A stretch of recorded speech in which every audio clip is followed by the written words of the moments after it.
para los esposos.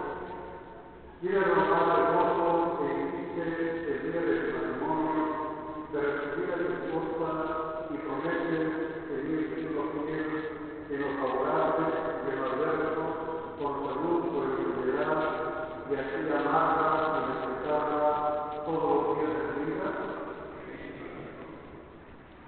Para las esposas, quiere renovar el voto que hiciste el día de tu matrimonio, de recibir a tu esposo y de promete seguir siendo fiel en lo favorable o en lo adverso, con salud y enfermedad, y así amarlo y respetarlo todos los días de tu vida.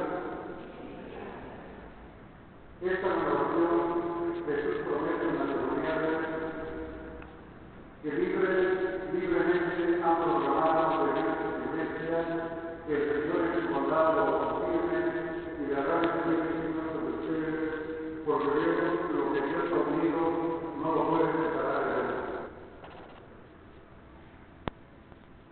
Vamos a hacer esta reflexión para que todos nuestros hermanos que han renovado sus votos matrimoniales sean felices en su vida matrimonial. Roguemos al Señor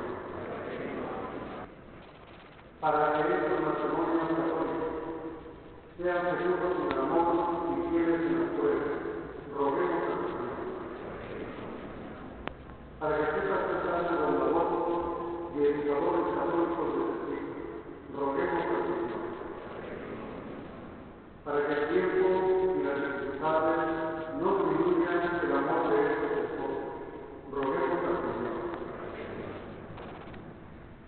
para que aumenten los hijos de Nuestra Señora y así formemos un matrimonio con una espiritualidad sólida y las familias que amen al Señor, a María Santísima y a la Iglesia Católica.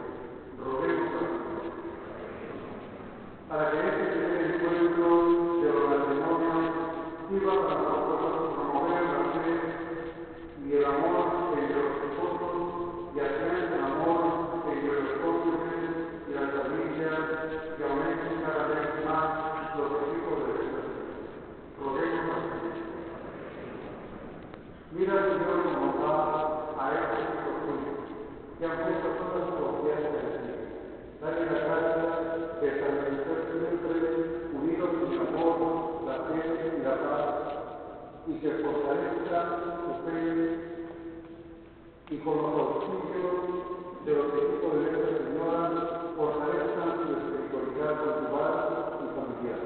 Por Cristo nuestro Señor. Amén. En el nombre del Padre, del Hijo y del Espíritu Santo. Amén.